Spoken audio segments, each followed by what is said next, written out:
Laptop আছে গাড়ির ভেতরে। মনে হচ্ছে গাড়ির মধ্যে ড্রাইভার ছাড়া আরো লোক ছিল। স্যার স্যার 3টে ভাঙা মোবাইল পেয়েছি ওই ঝোপটার কাছে। আর এখানে গাড়ির ভেতরে 3টে ল্যাপটপ। স্যার এই 3 জনের মোবাইলই কিডন্যাপাররা ছিনিয়ে নিয়েছিল আর এদের ভেঙে দেয় যাতে লোকেশন ট্রেস না হয়।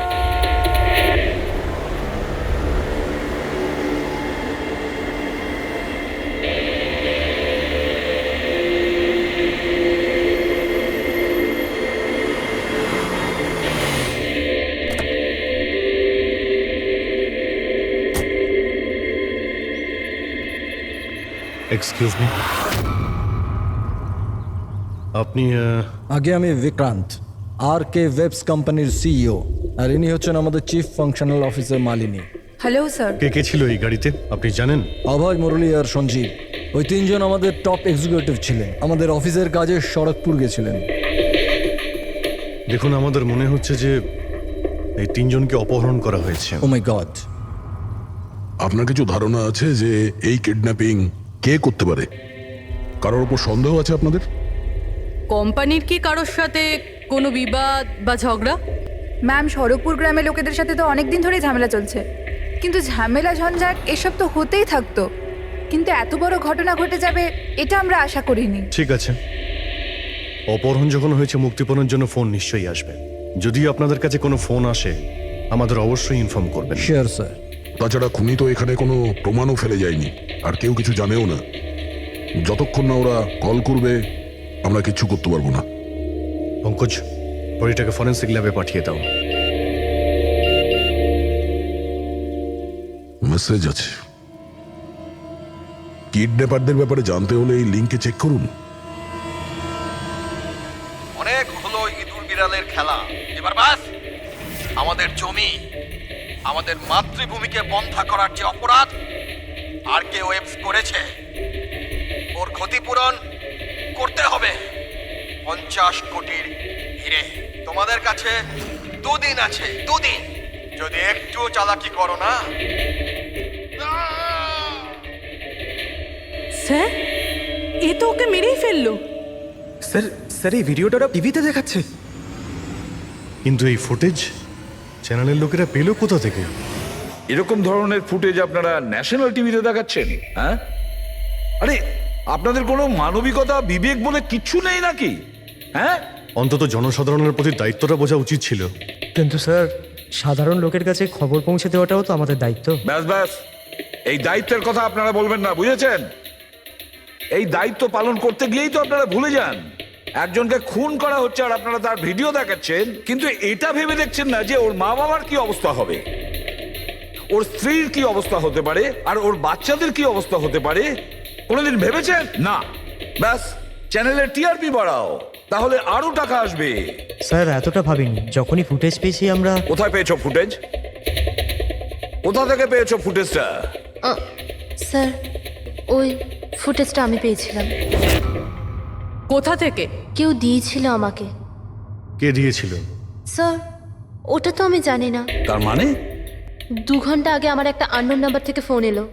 উনি বললেন যে ওনার কাছে নাকি আরকেএভস কোম্পানির বিরুদ্ধে প্রমাণ আছে, যে কিভাবে সড়কপুরের ওই জমিগুলো নষ্ট করার পেছনে ওদের হাত আছে। তো আপনি দেখা করেছিলেন? স্যার, দেখা করতে তো গেছিলাম, আর অনেকক্ষণ অপেক্ষাও করলাম, কিন্তু কেউ এলো না। তারপর আমি ওখান থেকে চলে এলাম। হ্যাঁ, যখন আমি আমার গাড়ির কাছে এলাম তখন দেখলাম গাড়ির উইন্ডশিপে একটা এনভেলাপ আটকানো আছে। ওই এনভেলাপের ভেতর একটা পেনড্রাইভ ছিল। এই সব ফুটেজ আমি পেনড্রাইভ থেকে পাই। স্যার, এই বাইরে আমি কিচ্ছু জানি না। রাস্তা থেকে 3 জন কিডন্যাপ হয় আর মুক্তিপণের জন্য কোনো ফোন আসে না, অথচ এই ফুটেজটা আসে আপনার কাছে। কেন এই ফুটেজটা অন্য কারো কাছে কেন গেল না? স্যার, কারণ এই পুরো ম্যাটার আমি প্রথম থেকেই রিপোর্ট করছি। আরকেএভস কোম্পানির জন্য গ্রামবাসীর যত অসুবিধা হয়েছে ওই সব আমি কভার করেছি, আর গ্রামবাসীর পক্ষ আমিই রেখেছি। হয়তো সেজন্যই। তাহলে তোমার এটা মনে হয় যে এই সব কিছুর পিছনে গ্রামবাসীদেরই হাত আছে?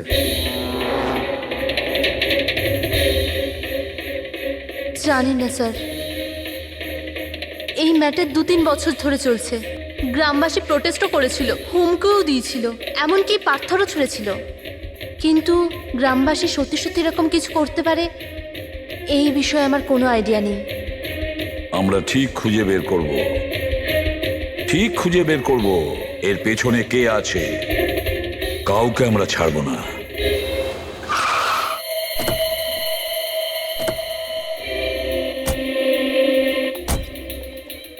আসুন স্যার। স্যার, ইনি সুধাকর, শরৎপুর গ্রামের প্রধান। দেখুন স্যার, এটা ঠিক যে আমরা কোম্পানির বিরুদ্ধে লড়াই করছি, আর এটা আমাদের অধিকারের লড়াই, বহু বছর ধরে চলছে। কিন্তু কিন্তু স্যার, আমরা কোনোদিন খারাপ কাজ করিনি, আর এরা এরকম কাজ করতে পারে না স্যার। ভিডিওতে যে লোকগুলো ছিল তারা তো এই গ্রামেরই মনে হচ্ছিল। হ্যাঁ, কথা আর হাতে যে অস্ত্র ছিল সেটা তো গ্রামেরই না? হ্যাঁ ঠিক স্যার, কিন্তু ওরা নয় স্যার।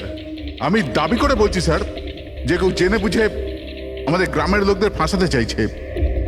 আচ্ছা, এই ব্যাপারে আগে কোনো হিংসাত্মক ঘটনা ঘটেছিল? স্যার, প্রধানত 3-4 জন আছে, মানে ভিড় থাকে কিন্তু সাথে ওই 3-4 জন লোকই থাকে। মনে হয় ওরা কাউকে ভয়ই পায় না, ওরা যে কোনো সীমা পর্যন্ত যেতে পারে স্যার। কারাই মেন 3-4 জন লোক? বিনায়ক, কিশোর আর শঙ্কর।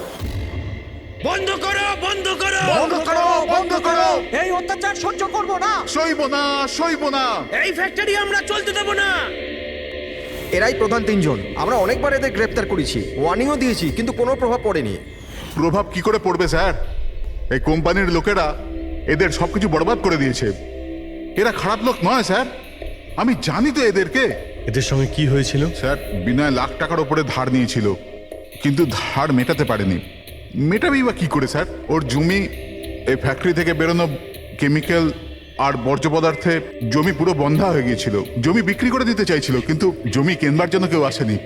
আর ওই শঙ্কর, ওরও একই অবস্থা হয়েছিল। ওর পরিবার না খেতে পেয়ে মরছে স্যার, না জমি না পয়সা। আর ওই কিশোর, ওর বাবা তো টাকা পয়সার চাপে আত্মহত্যাই করে ফেললো। তো আপনারাই বলুন, এর জন্য দায়ী কে? এই 3 জন কোথায়? জানি না স্যার। দেখুন স্যার, আমরা সাদাসিধা মানুষ, আমাদের সব কিছুই তো জমি। যদি জমি বন্ধ হয়ে যায় তো আমরা কি করব? আমাদের এই অবস্থার দিকে কারুর চোখ যায় না কেন? আমরা গরিব এই জন্য? দেখুন স্যার, কিন্তু আমরা হেরে যাওয়ার লোক নয়, আমরা খুব জোর লড়াই করব। সুধাকর বাবু, আমরা সবাই মিলে মোকাবিলা করব স্যার। আমরা আমাদের অধিকার নিয়েই থাকবো, আমরা আমাদের অধিকার নিয়েই থাকবো। আমরা আমাদের অধিকার। এই বিনায়ক, শঙ্কর আর কিশোর, এদের 3 জনের তো কিডন্যাপিং করার মোটিভ আছে। স্যার, আমার তো মনে হয় এই 3 জনই হবে। হ্যাঁ, মনে তো হচ্ছে। আমাদের কাছে প্রমাণ নেই। ওই ফুটেজটা আরেকবার দেখা যাক, যদি কোনো প্রমাণ ওখান থেকে পাই। 50 কোটির হিরে তোমাদের কাছে 2 দিন আছে, 2 দিন। যদি একটুও চালাকি করো না, টাকা যদি না পৌঁছয়, প্রথম 24 ঘন্টায় একজন আর দ্বিতীয় 24 ঘন্টায় দ্বিতীয় জন।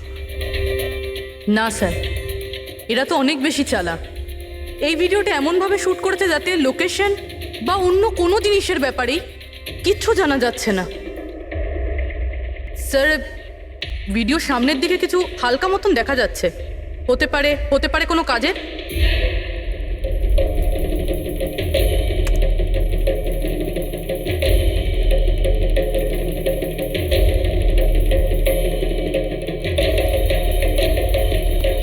পাথর? একটু স্টপ করো,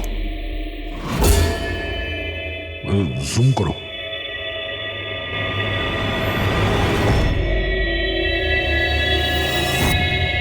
এটা তো পাথর স্যার।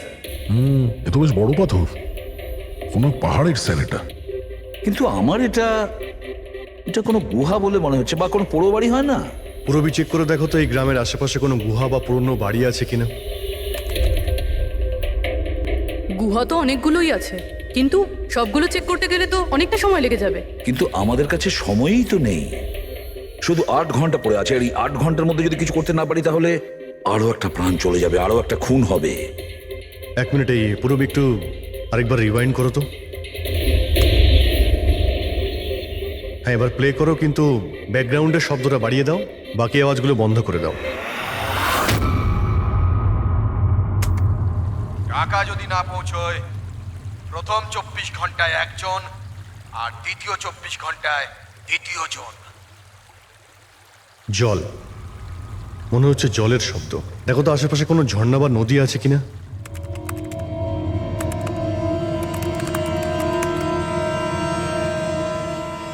ইয়েস স্যার, একটা নদী তো আছে। স্যার ওইদিকে একটা গুহা আছে যার পাশ দিয়ে নদীটা যাচ্ছে।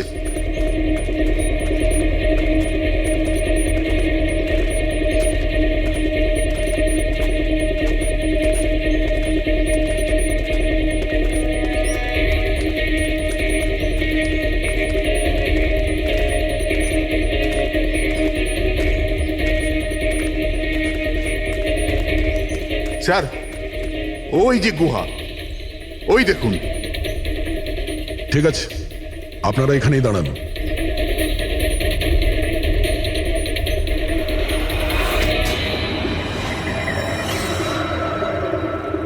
চল চল।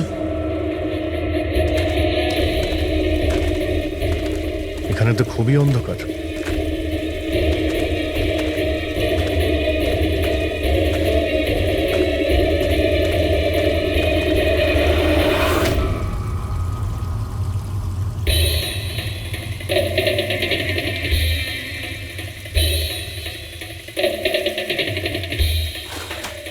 ঠিক জায়গাতে এসেছি, কিন্তু আসতে দেরি হয়ে গেছে।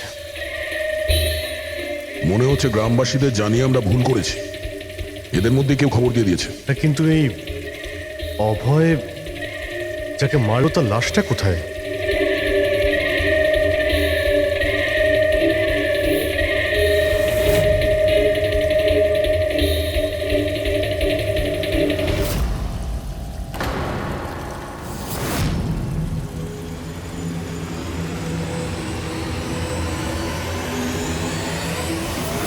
ও নো,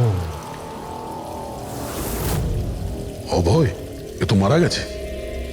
কিন্তু এটা কি 6 PM? স্যার আমার মনে হয় যে আমাদের কাছে আর কোনো উপায় নেই। আমাদের ওদের ডিমান্ড মেনে নেওয়া উচিত। কি বলছেন আপনি? একবার ওদের কথা শুনলে বারবার তোরা এটাই করবে? আপনারা কতবার ওদের ডিমান্ড পূরণ করবেন? তাহলে স্যার আমরা আর কি করতে পারি? মানুষের জীবন টাকার থেকে অনেক বড়, তাই না? নিঃসন্দেহে, নিশ্চয়ই। কিন্তু এ কথার কে গ্যারেন্টি দেবে যে হিরে পাওয়ার পরে ওরা ওদের দুজনকে ছেড়ে দেবে? কোনো গ্যারেন্টি আছে? হতেও তো পারে ওরা আর বেঁচেই নেই।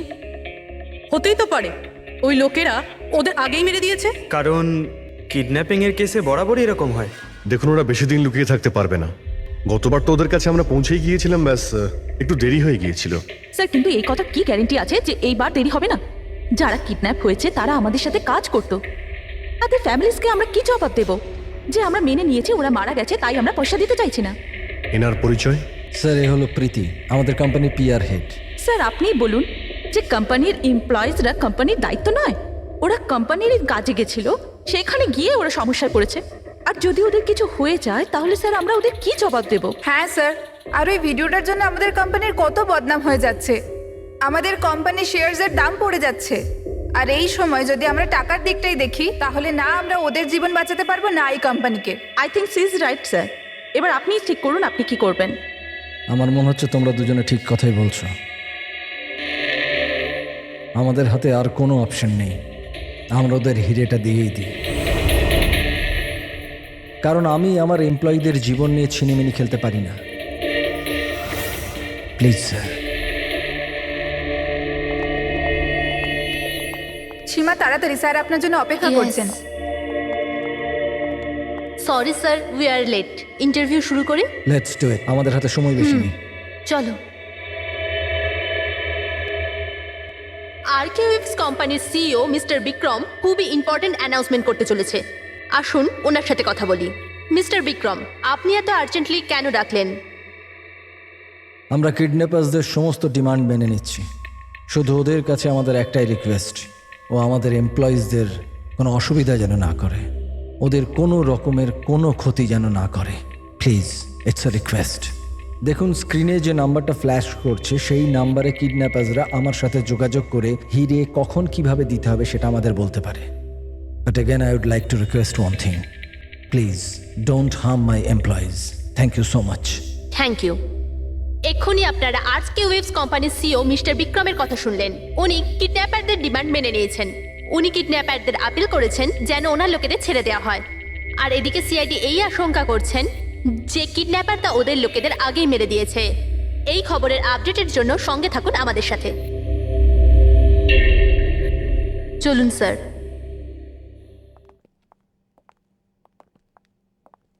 Hello sir. Sir interview on air হয়ে গেছে। ঠিক আছে, এই নাম্বারটা তুমি সার্ভিলেন্সে পাঠিয়ে দাও, যে কোনো সময় ওদের ফোন আসতে পারে।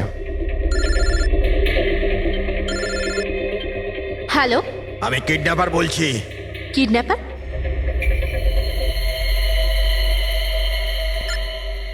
শোনো, ওই যে হিরে আছে না, ওটা তুমি নিয়ে আসবে। এখানে তোমাকেই আসতে হবে, তাও একা। আমি? আমি কেন? হ্যাঁ তুমি। আর কোনো চালাকি করবে না, না হলে এদের দুজনের সাথে সাথে তোমাকেও প্রাণে মেরে দেবো। ঠিকানা পাঠিয়েছি মোবাইলে, হিরে নিয়ে ওখানেই দাঁড়িয়ে থাকবে। তারপর কোথায় যেতে হবে বলার জন্য আমি ফোন করব। আমি যাব না। আপনারা প্লিজ অন্য কাউকে পাঠিয়ে দিন। দেখো, ভয় পেও না, তোমার কিচ্ছু হবে না, আমরা আছি তো। দেখো, আমাদের ওই দুজন এমপ্লয়ির প্রাণ তো তুমিই বাঁচাতে পারো। আমাদের হাতে দ্বিতীয় কোনো রাস্তা নেই। কিন্তু আমি কেন যাব? হ্যাঁ, যদি ওই লোকগুলো আমাকে মেরে দেয় তো আমার ফ্যামিলির কি হবে? না, আমি যাব না। আমি বলছি তো তোমার কিচ্ছু হবে না, জাস্ট রিল্যাক্স, ওকে? এই ট্যাবলেটটা খেয়ে নাও, এতে তোমার স্ট্রেস কম হবে। নাও।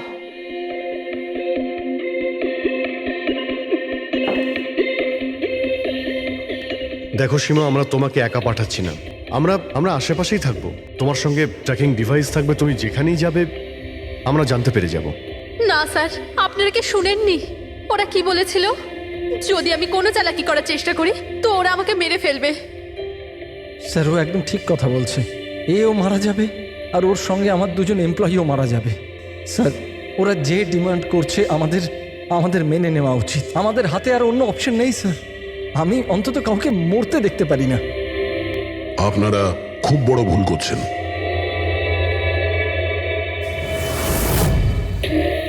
জল, কেউ জল তো দিন অন্তত। দেখুন, আমার অ্যাজমা আছে, আমাকে আমার ওষুধটা দিন। আরে ওষুধ নয় তো, আমার চোখটা তো খুলে দাও। আমার দম বন্ধ হয়ে আসছে, প্লিজ আমাকে খুলে দাও। ছেড়ে দাও আমাদের। দেখো, তোমরা টাকা তো পেয়েই যাবে। চুপ, একদম চুপ। হ্যাঁ, নিয়ে যাও ওকে, না হলে প্রাণে মেরে দেবো।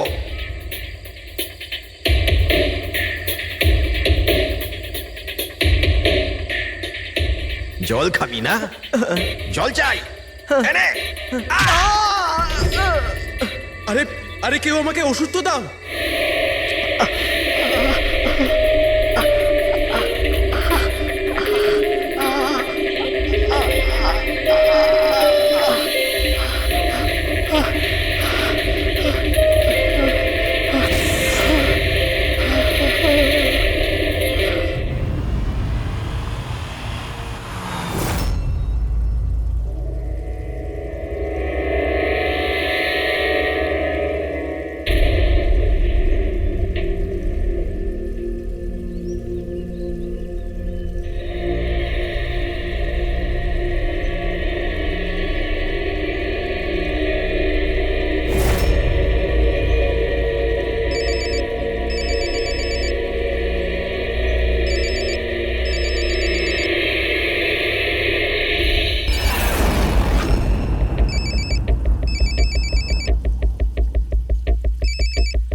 হ্যালো, এখান থেকে বাদিকে যাও, সামনে 200 মিটার পর কাঁচা রাস্তা পাবে, ওটা দিয়ে এগিয়ে যাও।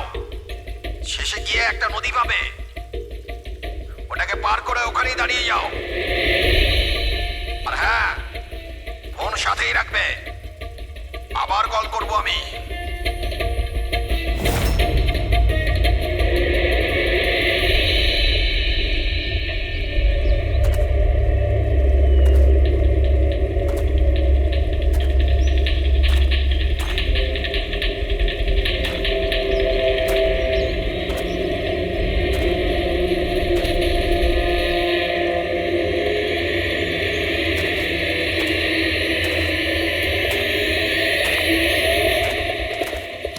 সীমার গল্পটা তো এই কেসে নতুন মোড় নিয়ে এলো। তবে পুরবি তোমার আইডিয়া তো কামাল করে দিয়েছে। স্যার বলো পুরবি। স্যার একটা ক্লু পেয়েছি। কি? এই সীমা এমনি এমনি নিউজটা কভার করছিল না, আসলে এ ওই গ্রাম থেকেই বিলং করে। কি?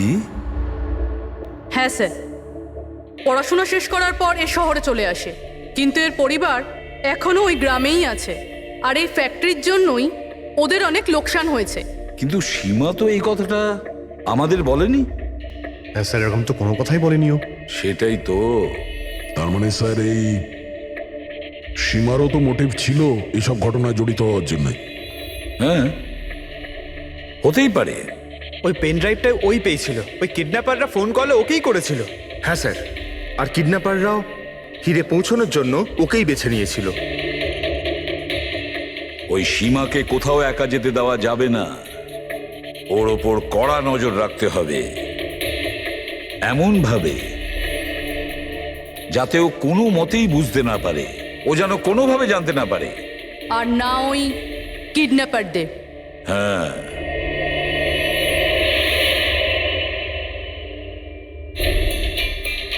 পঙ্কজ, এটা একটা মাইক্রো ট্র্যাকার। ব্যাস, এইবার এটা যে কোনোভাবে এই ক্যাপসুলটা সীমাকে খাওয়াতে হবে। আমাদের কাজও হয়ে যাবে, আর ও বুঝতেও পারবে না।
ও তো ওখানে দাঁড়িয়ে আছে।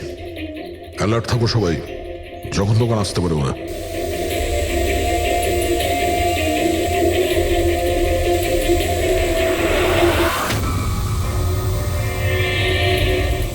ড্রোন?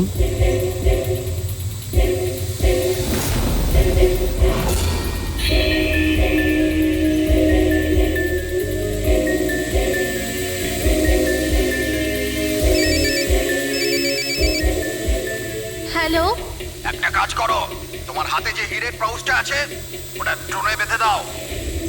কিন্তু যেটা বলেছি ওটাই করো, বেশি নাটক নয়, তাড়াতাড়ি করো।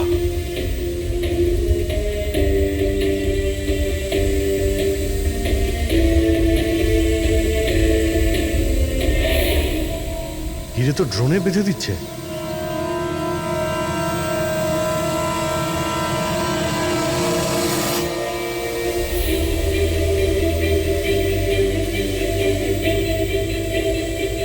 এ তো চলে যাচ্ছে। আরে ভাই, চলে গেলে কিছুই করতে পারবো না।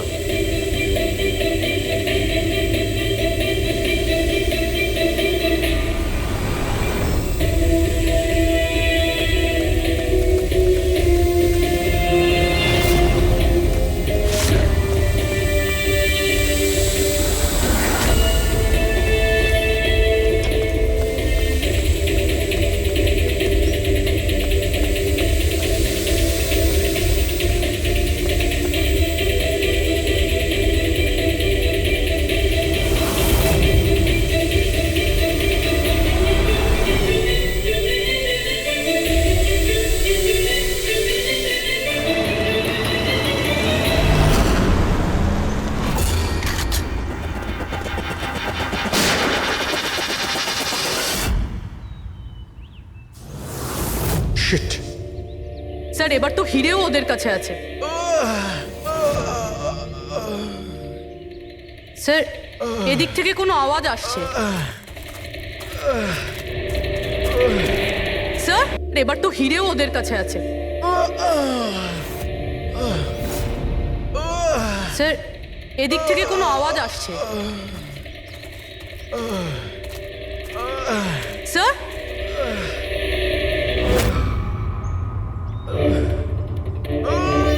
সঞ্জীব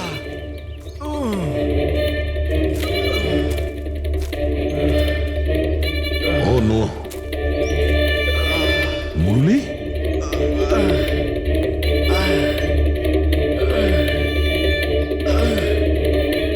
জাকির অন্তত বেঁচে তো আছে, মনে হচ্ছে যাওয়ার সময় ফেলে দিয়ে গেছে। হ্যাঁ মিস্টার বিক্রান্ত, এই সঞ্জীব আর মুরলি এদেরকে আমরা পেয়ে গেছি, কিন্তু ওদের দুজনের অবস্থা খুব খারাপ। আপনারা একটা কাজ করুন, আমাদের কোম্পানির গেস্ট হাউস পাশেই আছে, ওদের ওখানে নিয়ে আসুন। সমস্ত মেডিকেল ফ্যাসিলিটিস ওদের ওখানেই দেওয়া হবে। ঠিক আছে। স্যার এই সঞ্জীব আর মুরলি কমপক্ষে এদের জীবনটা তো বেঁচে গেল। হ্যাঁ, কিন্তু ওরা কারা ছিল? কারা ছিল ওরা? একজনকে মেরে ফেলেছে ওরা, 50 কোটি টাকার হিরে চুরি করেছে, প্রায় ধরা পড়ে গিয়েছিল কিন্তু ফসকে বেরিয়ে গেল। আর আমরা কোনো সূত্রই পেলাম না, একটাও সূত্র পেলাম না। মুরবি কিছু জানতে পারলে যে এই তিনজন লোক বিনায়ক, শঙ্কর আর কিশোর এই দুদিন কোথায় ছিল? স্যার পুলিশ ওদের ওপর নজর তো রেখেছিল, কিন্তু স্যার এই বিনায়ক এ কিছুক্ষণের জন্য উধাও তো হয়েছিল। আচ্ছা, কোথায় গিয়েছিল কেউ জানে না। কিন্তু এই কাজটা গ্রামের লোকেদের হবে এটা মনে হচ্ছে না। গ্রামের লোকেরা কি এইসব ইউজ করতে পারবে? মানে এই ড্রোন এগুলো ইউজ করা? অভিজিৎ, আজকাল এই ড্রোন কেনাটা কোনো ব্যাপার না, ইন্টারনেটে পাওয়া যায়, যে কেউ কিনতে পারে স্যার। যাই হোক, পঙ্কজ তো গেস্ট হাউসে আছে, একবার যদি সঞ্জীব আর মুরলির জ্ঞান ফিরে আসে পুরো ব্যাপারটাই পরিষ্কার হয়ে যাবে। সঞ্জীব আর মুরলি, এবার আমাদের সবকিছুই ওই সঞ্জীব আর মুরলির ওপর রয়েছে।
স্যার আমি এরা চেঁচানোর শব্দ শুনে আমি এখানে এলাম, আর এখান থেকে কাউকে পালাতে দেখলাম। স্যার আমরা তো ভেবেছিলাম যে সব কিছু শেষ হয়ে গেছে, সব কিছু ঠিক হয়ে গেছে। স্যার ওরা তো হিরেটাও পেয়ে গিয়েছিল, তাই না? তাহলে এই সব, এই খুন, দেখুন না স্যার, মুরলি এখনো কত শক পেয়ে আছে। আপনাদের মধ্যে কেউ কি ওর মুখটা দেখতে পেয়েছিলেন? না স্যার। পঙ্কজকে জিজ্ঞাসা করি, হতে পারে ওই লোকটার মুখ দেখেছে। পঙ্কজ কোথায়? পঙ্কজ পাশের ঘরেই আছে, ডক্টর ওকে চেক করছে। আমি দেখছি। পঙ্কজ, তুমি ঠিক আছো? He is absolutely fine now. Thank you. কি হয়েছিল কি এখানে exactly? Sir I am really sorry sir, আমি ঘুমিয়ে পড়েছিলাম। স্যার অ্যাকচুয়ালি হয়েছিল কি বলুন তো, সঞ্জীব আর মুরলির ঘরে যখন যাই তখন ওরা ঘুমোচ্ছিল, তাই আমি বাইরে চলে আসি হলেও কিছু লোক ঘুমোচ্ছিল। ওখানে পাশেই একটা চেয়ার রাখা ছিল, ওখানে গিয়ে বসে পড়ি স্যার। জানি না বসে থাকতে থাকতে কখন ঘুমিয়ে পড়েছি, আর কিছু মনে নেই স্যার। সাডেনলি করিডোরের ওখানে একটা কাঁচ ভাঙার শব্দ হলো, শব্দটা পেয়ে আমি উঠি স্যার, আর আমি দৌড়ই। ওখানে যখন পৌঁছই স্যার, আমি এদিক ওদিক দেখতে থাকি, কি জানি কি হলো। তারপর পেছন থেকে কেউ খুব জোরে আমাকে মারলো। যে লোকটা তোমার মাথায় মেরেছে তার মুখটা তুমি দেখেছো? মানে গ্রামেরই কোনো লোক ছিল কি? হ্যাঁ, সে তো গ্রামের লোকই হবে। স্যার, ওরা কিন্তু হিরে পেয়ে যাওয়ার ঠিক পরেই সঞ্জীব আর মুরলিকে ছেড়ে দিয়েছিল। তারপরেও এসব। হয়তো সঞ্জীব এমন কিছু দেখে ফেলেছিল যা ওর দেখাটা উচিত হয়নি।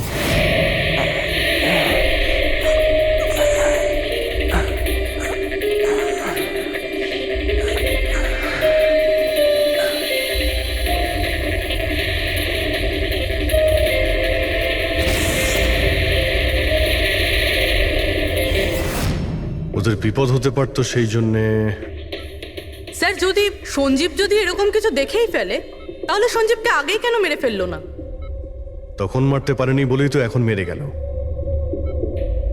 সমস্ত রুম বন্ধ ছিল, তো খুনি কাঁচ ভেঙে ভিতরে ঢুকেছিল না?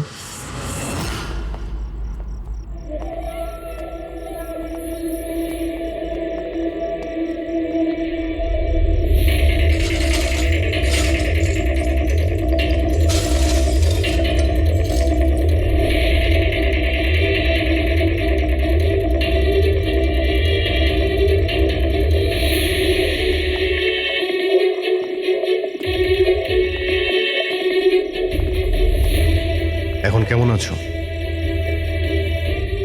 কাঁচটা তো বাইরে থেকেই ভেঙে দিয়েছে।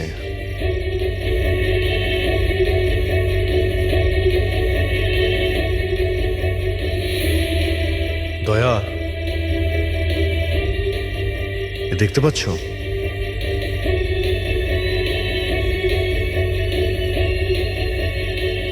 এটাই ব্যাপার। মেরে দিয়েছে, সঞ্জীবকে মেরে দিয়েছে, আর এরা আমাকেও ছাড়বে না। কিচ্ছু হবে না তোমার। যদি মারতেই হতো তোমাকে, তাহলে ও ওখানেই মেরে দিত। সঞ্জীবের কাছে শেষবার কে গিয়েছিল? আগে আমি গিয়েছিলাম। প্রায় 1টার সময় ওর জ্ঞান ফিরেছিল, কিছুক্ষণের জন্য। আর জ্ঞান ফিরতেই ও প্রীতির সাথে কথা বলতে চাইছিল। তো আপনি কথা বলেছিলেন? হ্যাঁ স্যার, যখন ডক্টর আমাকে বললেন তখন আমি ওনার সাথে কথা বলতে গেছিলাম স্যার। ও যত তাড়াতাড়ি সম্ভব ওর নিজের ফ্যামিলির কাছে যেতে চাইছিল। আমি ওকে বললাম যে কাল সকালের মধ্যেই ব্যবস্থা করে দেব। তারপর তো ঘুমিয়ে পড়েছিল স্যার। আমারও এখানে একটু চোখ লেগে গেছিল। হ্যাঁ স্যার, প্রায় রাত 3টে নাগাদ ওর ঘর থেকে চিৎকারের আওয়াজ এলো। ওখানে পৌঁছে দেখি স্যার, কোনো গ্রামের মানুষ আমার পাশ দিয়ে তাড়াতাড়ি পালিয়ে গেল। ও, তো কেউ কাঁচ ভেঙে ভিতরে ঢোকে? জানালার কাঁচ বাইরে থেকে ভেতরের দিকে পড়ে, কিন্তু যদি কেউ বাইরে থেকে ভিতরে ঢোকে তো তার পায়ে লেগে কাঁচের টুকরোগুলো একটু সামনের দিকে আসা উচিত ছিল। কিন্তু অদ্ভুত ব্যাপার এটাই যে কাঁচের টুকরো আমরা সামনে পাইনি। আমরা শুধুমাত্র জানালার কাছেই দেখলাম। জানেন কিভাবে? ওটা এইভাবে যে কেউ জানলা থেকে ভেতরে আসেইনি, সির্ফ কাঁচ ভেঙে জানলার ও ওখান থেকে পালিয়ে গেছে। এ কিরকম কথা বলছেন আপনারা? যদি কেউ রুমের ভিতরে নাই আসে, তাহলে সঞ্জীবের খুন হলো কি করে? করেনি, খুন সে করেনি। প্রীতিদেবী, আমি আপনাকে একটা প্রশ্ন করব। যদি কেউ বাইরে থেকে ভিতরে না আসে, তাহলে রাত 3টের সময় আপনি কাউকে ভিতর থেকে বাইরে যেতে কি করে দেখলেন? তুমি ওই খুনিকে দেখোইনি। সেটা এই জন্যেই যে ওই খুনিটা আর কেউ ছিল না, তুমি নিজে ছিলে। প্রীতি? সঞ্জীব যখন আমাকে দেখা করার জন্য ডাকলো, তখন ও খুব চিন্তিত ছিল। তখন ও আমাকে বললো যে গুহার মধ্যেও কিছু দেখেছিল।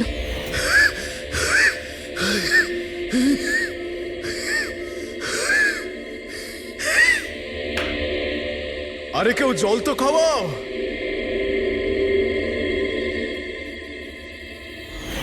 এসব কি বলছো তুমি? এরকম কিছু নয় স্যার। এটাই সত্যি, আর এখন মিথ্যে কথা বলে কোনো লাভ নেই। সঞ্জীব সত্যিটা জেনে গেছিল যে মুরলি কিডন্যাপ হয়নি, বরং ও নিজেই এই প্ল্যানের সাথে যুক্ত ছিল। ও গিয়ে পুলিশকে সমস্ত কথা বলে দিতে চাইছিল।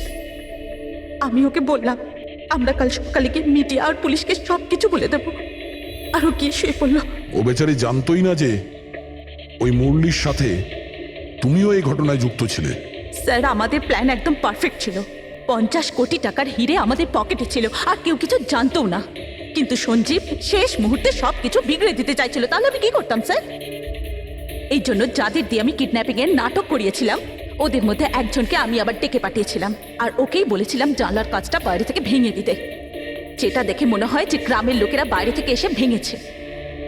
আর এখানে মুরলী সঞ্জীবকে খুন করে। অপরাধী যতই চালাক হোক না কেন, একটা ভুল অবশ্যই করে, আর সেই ভুল যা তাকে জেলের গরাদের পিছনে নিয়ে যাওয়ার জন্য যথেষ্ট হয়। যেমন তোমরা এবার তোমাদের বাকি জীবন কাটবে জেলের ভিতরে।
এক মিনিট, এসব কি হচ্ছে? স্যার, আপনি সিআইডি অফিসে অভিজিৎ না? আপনার বাড়ির সামনে লাশ পাওয়া গেছে, এ ব্যাপারে আপনি কি জানেন? স্যার, এই লাশটা আসলে কার? আপনার বাড়ির বাইরে এই লাশ এলো কোথা থেকে? এক মিনিট। স্যার, আপনি এই ব্যাপারে কি আগে থেকে কিছু জানতেন? আরে আপনারা পিছিয়ে যান, এটা ক্রাইম সিন। আপনারা আরে কি করছেন? স্যার, পিছিয়ে যান উত্তরটা তো বলছি। দিন, স্যার। দেখুন, আপনাদের আমি সব বলবো, কিন্তু আপনারা কি করে জানলেন এখানে লাশ আছে? কি করে খবর পেলেন আপনারা? স্যার, আমাদের কাছে একটা অজ্ঞাত কল এসেছিল, সে লোকেশন বলেছিল, বললো যে সিআইডি অফিসার অভিজিতের বাড়ির সামনে একটা লাশ আছে। Unknown call? হ্যাঁ স্যার। কিন্তু স্যার, এই আসলে কে? স্যার, কিছু প্লিজ তো আপনাদের বলুন আমি স্যার। সব বলবো, please. Hello SP sir. Sir, আমার বাড়ির বাইরে একটা লাশ পাওয়া গেছে। বস, ওই লোকটির মৃত্যু মাথায় আঘাতের কারণে হয়েছে। রক্ত অনেকটা বেরিয়েছে, কিন্তু লাশটা বেশি পুরনো নয়। তার মানে ওর মৃত্যু কিছুক্ষণ আগেই হয়েছে? হ্যাঁ দা, সকাল 7টা থেকে 10টার মধ্যে। কিন্তু যে জায়গা থেকে লাশটা পাওয়া গেছে বস, ওখানে একটুও রক্ত পাওয়া যায়নি। মানে খুনটা হয়েছে অন্য কোনো জায়গায়, আর লাশটা তোমার বাড়ির সামনে ছেড়ে দিয়ে যায়। ওকে কিছু জানতে পারলে? স্যার, এর নাম পবন। এ একটা হাইফাই হোটেলের বারটেন্ডার ছিল। এর স্ত্রী এবং বাচ্চা নাগপুরে থাকে। ওরও আজকে ওখানেই যাবার কথা ছিল স্যার। ওর মেয়ে আজকে অ্যাওয়ার্ড পেত বেস্ট স্টুডেন্ট পারফরমেন্সের জন্য। এই খবরটা শুনে ওরা খুবই শক। ওর স্ত্রী আর মেয়ে, ও দুজনেই। মনে হচ্ছে এই খুনটা বদলা নেওয়ার জন্য করা হয়েছে।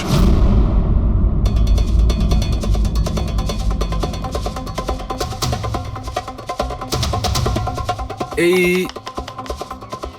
দাঁতের ব্যাপারটা কি? আমি জানি স্যার। এই পবনকে আমি খুব ভালো করে চিনি স্যার। এ আমার অনেক পুরনো বিশ্বাসী খোঁচর ছিল। কি? হ্যাঁ ভাই, এ আমাকে অনেক ইনফরমেশন দিত। এর জন্য আমি অনেক আসামিদের ধরতে পেরেছিলাম। স্যার, তাহলে এই দাঁতটা খেপানোর জন্য উপহাস